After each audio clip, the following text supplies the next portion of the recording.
परिबसिरा में सुमंती पठाए आया पसुर सरी तीर चलिया रथ ले जाए सुमन जी हमरा को उतार दी। रथ पर से राम लक्ष्मण सीता उतर गए, नदी के पार करने लगले। सुमन जी रथ लेके लौटत, अरे लौटत चाहत नहीं खा रथ में के जन घोड़ा बारुआ ताकि हमार मालिक उतर के चल गए। राजा के जवाब कह दिया, राजा के जवाब रथ में के घोड़ा इतना रोवता, इतना रोवता, इतना रोवता कि अपने आंसू में घोड़ा अब डूबे जा रहा। भगवान जानत नहीं कि घोड़ा रोवता, हाथ लफा के घोड़ा के उस जल से, वो आंख के जल से बाहर निकल गई। वो जीव के भी अंदर बाजे हमारे भगवान हो आई अपने भगवान गनी कहा सुरसरी के घाट पर। और सुरसरी के घाट पर पहुंचा तनी तो नाई पूरी बान्हल बड़ी सो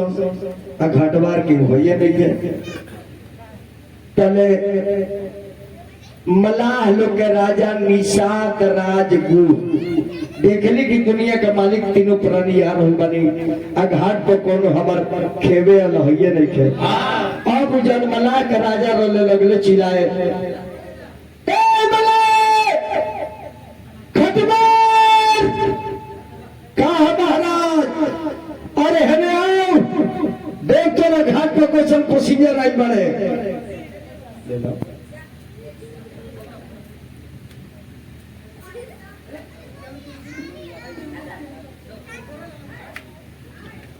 पूनम यादव जी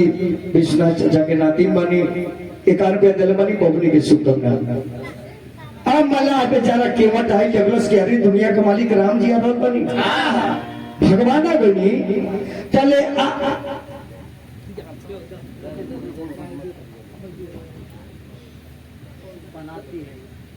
प्रणाती। जय हो बाबू, पढ़ लिख के खूब आगे बढ़े करा। जय हो लक्ष्मी की जय हो, गोड़ लागते लक्ष्मी। बेटा होला भाग से तो बेटी हुए सौभाग्य से। पुरस्कार बाबू लो दिले बा हमारा चाचा के याद में। बाबू लो हमारे बना रहे, स्वस्थ रहे, मस्त रहे। अब आई मला तालाब में राम जी के देख लो, थोड़ देर नाई खोल के लगी उठा के लेके चल देता। और मला लेके जा रहा बा से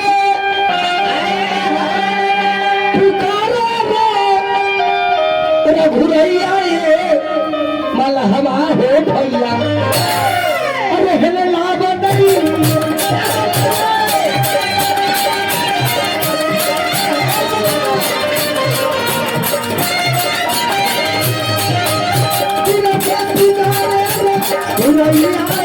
मलहवा भैया हेले लाभ।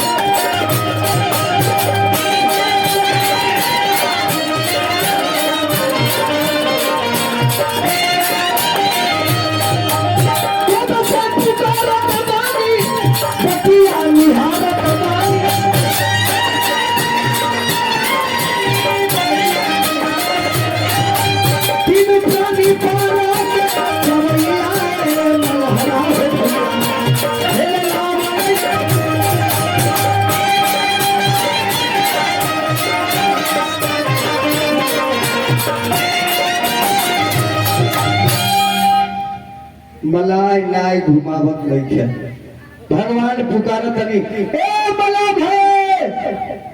ए भाई, अरे तनी अपने को बैठा के पार को जा। अब सुनते नहीं थे।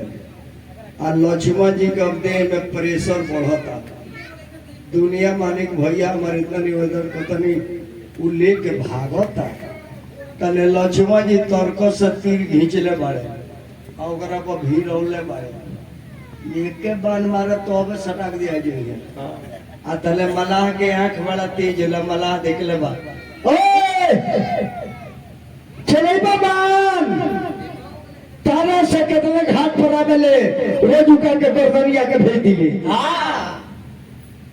भगवान घूम के तकले कहले कि लक्ष्मण मोल्ला न हथियार दिखाइए देला मला भाई ये बुर्बक हवन हम निवेदन करता नहीं लक्ष्मण धीरे से मुड़ी गले पड़ जे रुए माना कदी न तुम के गेलबे कर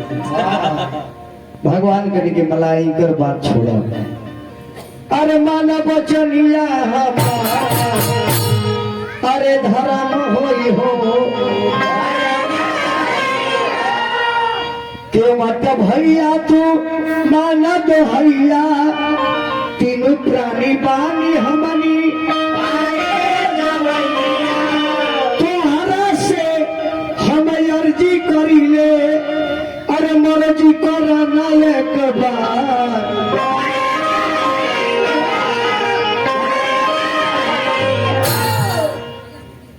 बतिया सुनस मला तो कलस की दुनिया के मालिक होन की न बोलता एकरा तो गरज लेवे के बा बजान जाए जे एगो लोहा के खापाचरा होला उ लोहा के खापाचरवा बिगत पनिया में नैया रो गइल ओही में बांध देता आ यही का पौड़ो चलिया होता मांगी नाव न केवट आना आ कहीं तुम्हार मरम में जाना बबुले पढ़ खूब पढ़े के बाद दादा दादी के मम्मी पापा के नाम रोशन करे के बाद परनाती बड़ी खूब पढ़ लिख के डॉक्टर बनल अब बिना नइये के आवता आया के कहते का चिल्ला कर लो हो जा सहेलात बा कमे पानी बा था हटा के जलो लक्ष्मण जी कहते इतना नहीं हो रहा कोई के बाद नैया उन्हें छोड़ के ड्राइवर अकेले आ गए भैया रुआ हमरा के माना मत करी कहले कि चुप रह लक्ष्मण मला भाई का कहता रहो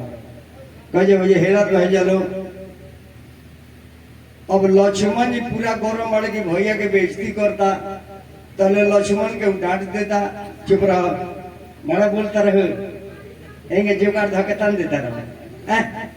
तन देता रहो जी बताओ ई राजा हम राजा तू काहे के बोलता रहे मैं हूँ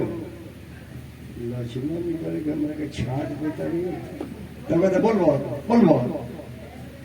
ई ड्राइवर हम ड्राइवर तू के हो कहले के हमर भैया ड्राइवर हमन ना चुप रहो ई मला हम मला और लक्ष्मण जी कहले के भैया ई तो बहुत बेइज्जती कइलस हमनी के राजपूत ऐसे मला कहता भगवान कहने के लक्ष्मण एक बात समझो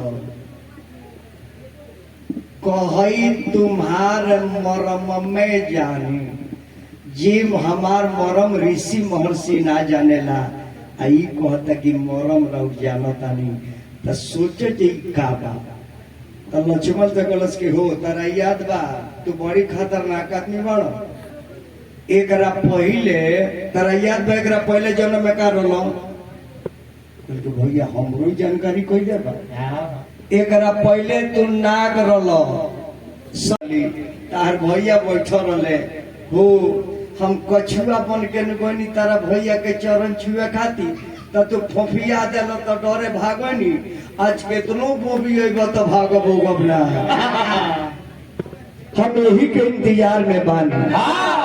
भगवान कर के मला तू कहे की का चाहता रहो कलश की देखी सरकार नाव पर तो चढ़ा ले लेकिन कारण बा अरे वह चरण में जादू बा ई चरण गोदना से मरिया में गौतम ऋषि के नारी के देह में ठेकल तब पत्थर से नारी हो गई आई अगर हमारा नाव में रुआ चढ़ जाता नहीं अगर नाई हर जोर तर से मेहरारू बने लागू तो बताई तो पूरा वार्ड में हमरे मेहरारू रही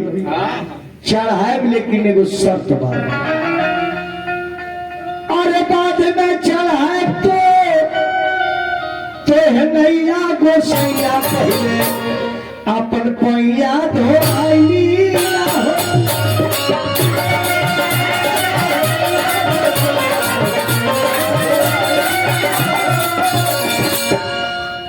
नाई बन जाई नारी पूर्वक बनम भारी छुटिए गोरी बाबा की गैया गोसैया पहले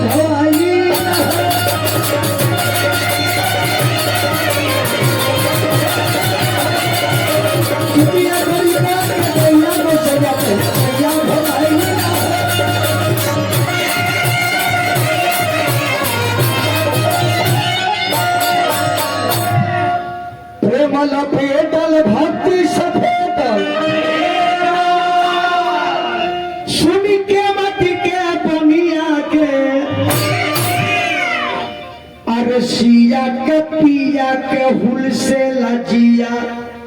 तब बोले ले मधुर एक वट तू जल्दी ले आवो अरे भरी कथा बता अरे कहे गिरी की भीरी तू आवो धोला न हरी के धोला हमने के पार कर दो मला कलश की भगवान ने ही जी रोकी तनी हम घरे जाए और लक्ष्मण जी गौरी प्रेशर बढ़ा निहोरा कोयले का बात आई ओकरा बाद जी खड़ा कर देबा राष्ट्रपति शासन लगा देलबा आ गंगा जी फिर में बाड़ी की भगवान के रास्ता हम दे की मला अगर रास्ता दे देता नहीं तब मला मेरा चुक जाएगा अब मला चुक जाता तब फिर ऐसा मौका ना मिली। जय प्रनाथ ये बड़ी भाग्यशाली रही है महाराज नाती परनाती शरणार्थी सब देख के गोल बनी अब का देखब इतना एक घड़ी के लोग कहाँ देखो था तब 50 के बाद 50 जहाँ लागल और तो शतक बना दे लो आउट हो जा फील्ड छोड़ दो सुतल की मुआवनी